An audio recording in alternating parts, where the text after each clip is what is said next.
बिना notice canal काम जमी हर आदिवासी परिवार को न्याय देवे रासगोविंदपुर तहसीलदार।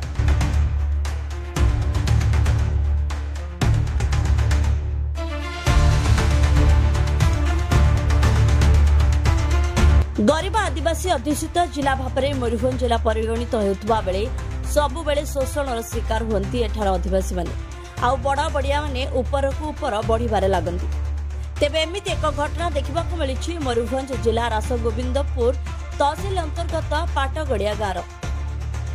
तेबे किछि वर्ष हेब सरकार द्वारा जमी अधिग्रहण करा जाई क्षतिपूरण हिताधिकारी को दिया जाई सुवर्ण रेखा केनाल काम चलुवा बेले एही काम रे अनियमितता देखा मिली। सूचना मुताबक पाटगड़िया अधीन रे थिबा खाता नंबर 101 प्लॉट नंबर 259 60 डिसिमिल जगार 33 डिसिमिल जगह केनाल पई अधिग्रहण करा जायतिला। तेबे जमी मालिक मानकु कोनोसी नोटिस करा न जाय केनाल खनन करा जायतिला। आदिवासी मानक कहिबा अनुसार तांको जमी रे थिबा बहु मूल्यवान गछ चंदन महुल कुसुम आदि गछ कटा जाई केनाल करा जायछि।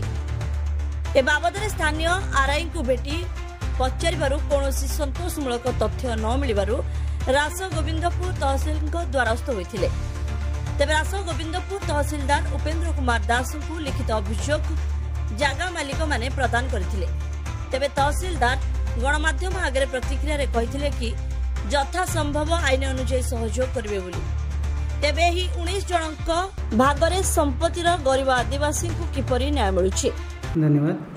आज जो लोक मैंने आज आसते जे गोटे ग्रीवेन्स नहीं जे सुवर्ण रेखार जो प्रोजेक्टा जाऊँगी आज पर दी माने आरटी मानकर ग्रीवेन्स रोचे जे सही प्रोजेक्ट माने सही जो प्लॉट नंबर अच्छी 259 प्लॉट नंबर खाता नंबर 101 रे तांको किसी माने कंपेनसेशन मिलनी कि तांको बिना नोटिस रे सही माने प्लॉट उपरे माने केनालटा कंस्ट्रक्शन चली आपण मान थ्रू रे ये न्यूज़टा मो पाखु आसला मुझे आपको धन्यवाद देवी जे यही माने गरीब लोक मानकर माने ग्रीवेन्सटा को आपण माने मो पाखरे पहुँचाई।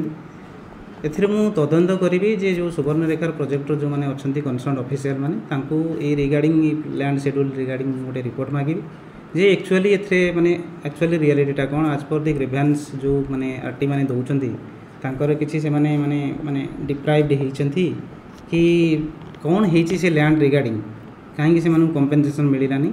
तो ये ग्रीवेन्सर सत्य विषय में कनसर्न माने सुवर्ण रेखा प्रोजेक्टर अधिकारी मान जनइबी ता सहित तांको पाखर जो रिपोर्टा आसीबो सेटा को मधे मु हायर क्वार्टर को इंटीमेट करी इनफॉरमेशन नेबी आज पर रूल गाइडलाइंस जहाँ गवर्नमेंट अच्छी जदि आम बेनिफिशियरी मैंने जो मैंने कंप्लेन देइचंती से माने जदि एग्रीमेंट होइतांती आईन अनुसार जहाँ हो पार गवर्नमेंट तरफ सेटा कार्यानुष्ठान निया। निर्मल चंद्र सोरेन अभियोग रही सर आमर 259 प्लॉट रे पाटगड़िया मौजार गोटे केनाल खोली देइचंती आमे कोनोसी नोटिस पाई ना हो कि कोनोसी पेमेंट भी पाई ना हो। ए विषय रे आमे जेते बेले आमर स्त्री लोक माने आसिले महुल उड़ेइबा पई महुल सीजनटा जेते बेले वर्तमान आमर सर 15टा खंडे महुल गछ थिला तो महुल कुड़ेइबा को आसीबारो देखले जे किछि गछ भी नाही चंदन गछ भी आमर 100 पाखापाखि थिला। आउ ए विषय रे जेते बेले आम स्त्री लोक माने कहले जे आम जमी रे केनाल खोला होईछि तो आमे जाई कि आरआई ऑफिस रे जोगाजोग करलु।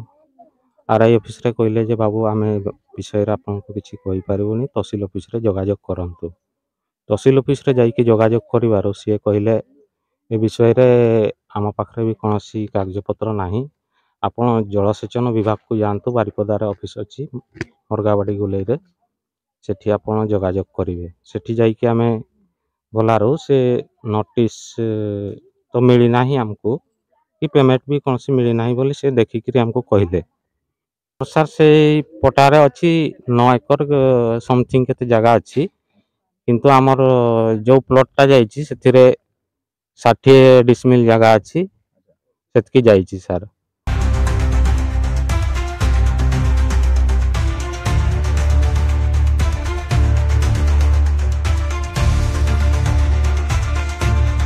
मयूरभंज जिला रासगोविंदपुर किशोर प्रधान का रिपोर्ट ASPN न्यूज।